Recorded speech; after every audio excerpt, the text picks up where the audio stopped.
আজকের সমাপনী দিবসে বিশিষ্ট মুফাসসিরে কোরআন হযরত মাওলানা মিজানুর রহমান আজহারী সাহেব আসছেন। আপনারা বসুন ইনশাআল্লাহ আজিজ। আমার পরে তিনি আপনারা ধৈর্য ধরে বসুন। আমাদের মাননীয় প্রধান অতিথির বক্তব্যের পরে বক্তব্য রাখবেন আজকের প্রধান মুফাসসির ডক্টর মিজানুর রহমান আজহারী। ডক্টর মিজানুর রহমান আজহারী আমাদের মাঝে উপস্থিত হয়েছেন, আলহামদুলিল্লাহ। আপনারা বসে পড়ুন, বসে পড়ুন, সবাই বসে পড়ুন, শৃঙ্খলার সাথে বসুন। আপনাদের সকলের সহযোগিতা কামনা করছি। এখন সমাপ্ত বক্তব্য রাখছেন মাননীয় প্রধান। ইনশাআল্লাহ আজিজ 16 বছরের জঞ্জাল 6 মাসে পরিষ্কার করা যায় না। আমি আন্তরিকভাবে চেষ্টা করছি। আগে প্লেনের ভাড়া ছিল হজে 1,97,000। আমি 4 বার বিমানের অফিসারদের সাথে বসে এটা 1,67,000 নামিয়ে এনেছি। এবং গত সপ্তাহে সৌদি আরবের হজ ও উমরা মন্ত্রীর সাথে দেখা করেছি। পানির জাহাজে কিছু হাজি পাঠাতে চেয়েছিলাম, আমাদের দেশে জাহাজ নাই, জাহাজ নাই। সৌদি গভর্নমেন্ট পারমিশন দিয়েছে, জাহাজ নাই। তো জাহাজের জন্য কর্ণফুলী শিপ বিল্ডার কালকে আমার সাথে কথা হয়েছে।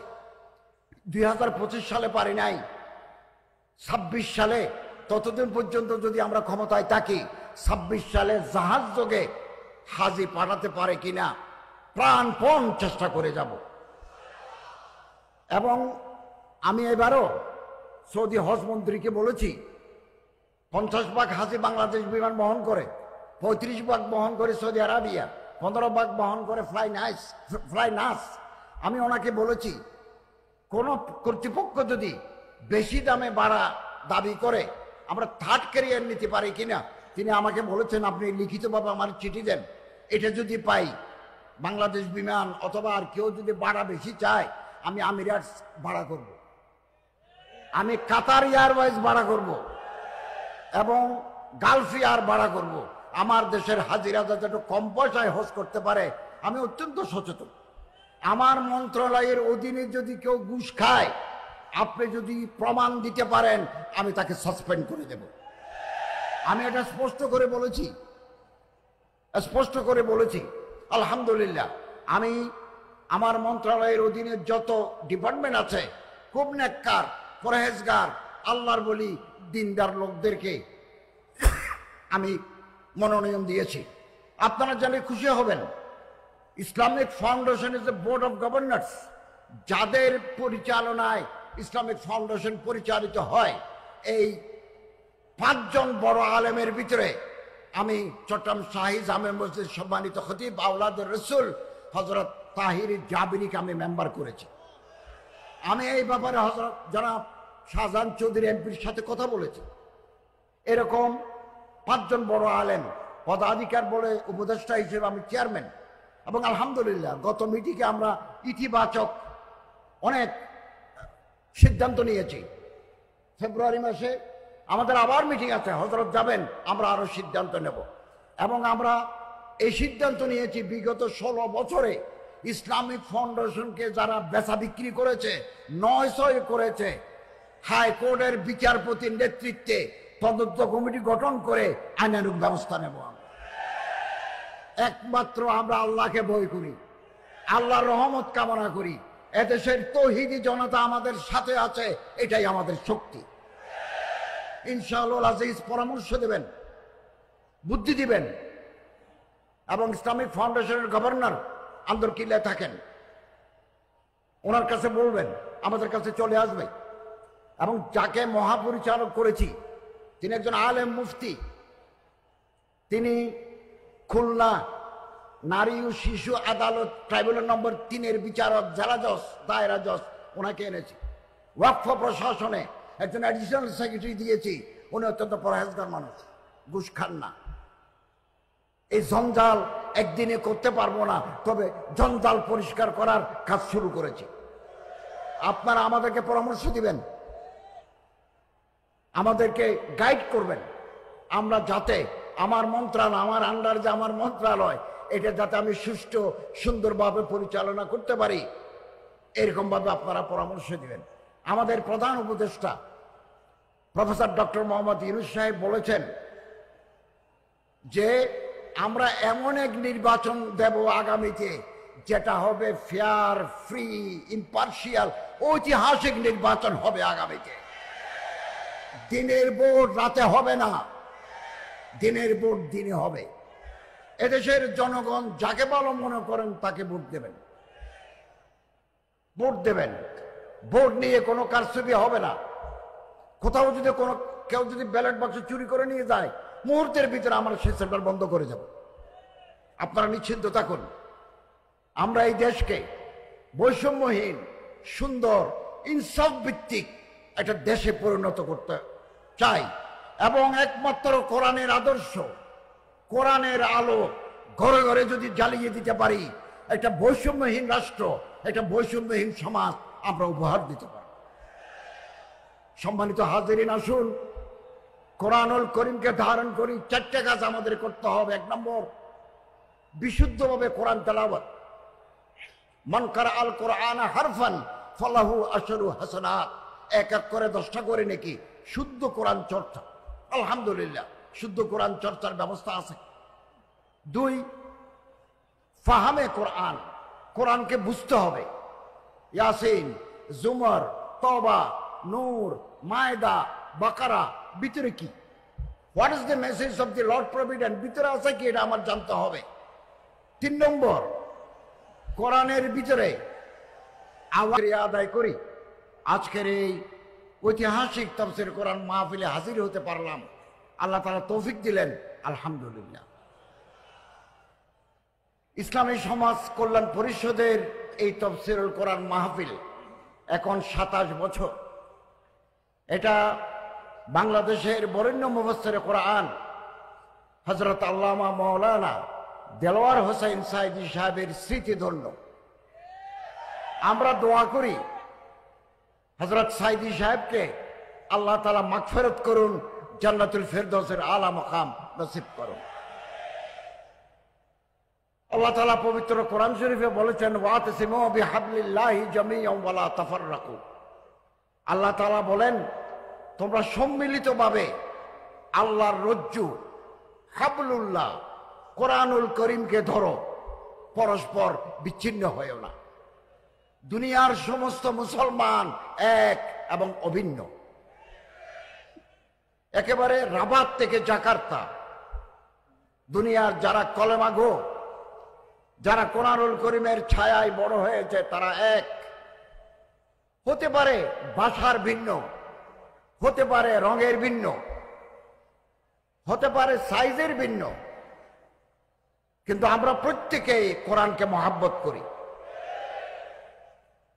এবং নানা দেশে নানা মাযহাব, নানা দেশে নানা তরিকা। আপনি এক পীর সাহেবের তরিকায়, আমি আরেক পীর সাহেবের তরিকা। আপনি এক মাদ্রাসার ফারেক, আমি আরেক মাদ্রাসার ফারেক। আপনি এক দলের সাথে যুক্ত, আমি আর এক দলের সাথে যুক্ত, কিন্তু কোরআনের ছায়া তলে আমরা সবাই এক এবং অভিন্ন। মুসলমানদেরকে বিভিন্ন দলে ভাগ করার জন্য চক্রান্ত চলছে। আমাদের এই ষড়যন্ত্র চক্রান্ত সম্পর্কে সজাগ থাকতে হবে। যে কোনো মূল্যে আমাদের ওয়াহাদাতে উম্মত, ঐক্যে উম্মতের ঐক্য ধরে রাখতে হবে। আজকে পৃথিবীর সমস্ত মুসলমান, 200 কোটি মুসলমান, 57টা মুসলমানের দেশ। আমরা যদি ঐক্যবদ্ধ থাকতে পারতাম, ইতিহাস নতুন ভাবে লেখা হতো। বাংলাদেশে 18 কোটি মুসলমান, আর ভেদাভেদ নয়, আর সংঘাত নয়। একতলাপ থাকবে, একতলাপ ছিল, কিন্তু ইত্তেফাক মাল ইখতিলাফ, একতলাপ নিয়েই আমরা ইত্তেফাক হব, মতবিরোধ নিয়েই আমরা ঐক্যবদ্ধ হব।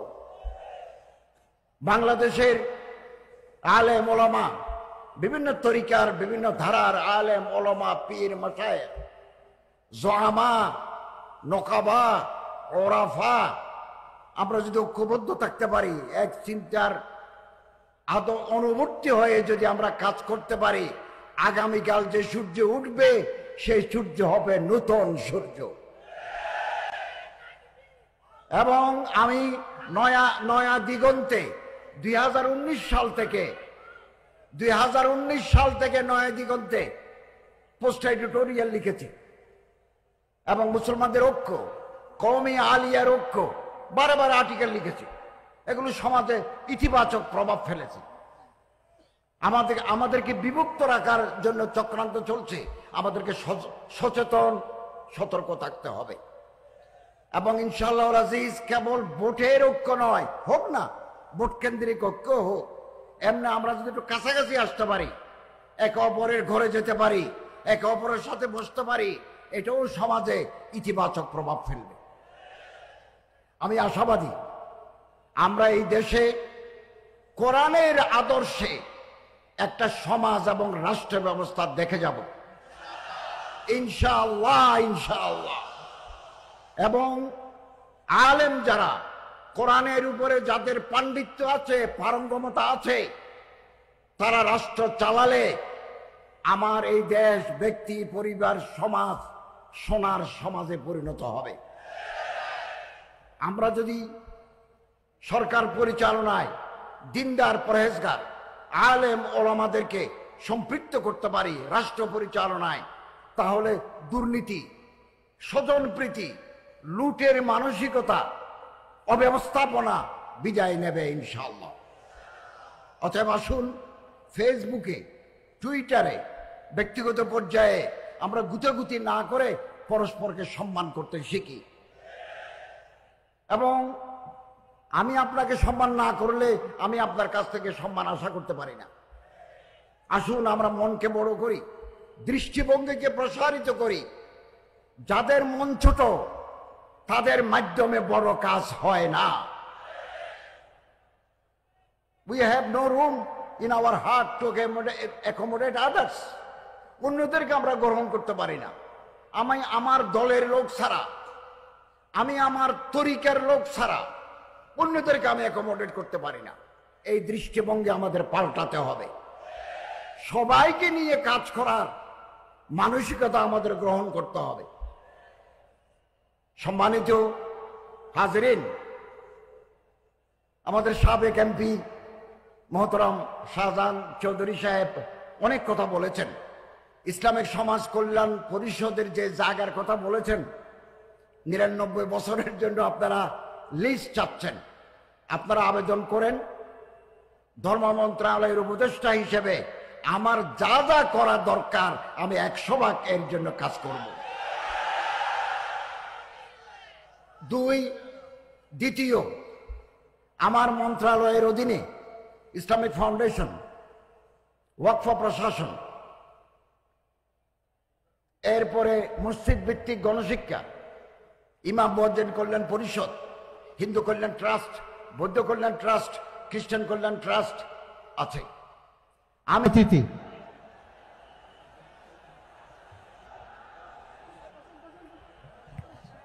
সম্মানিত হাজিরিন, আপনারা বসুন, দয়া করে বসুন।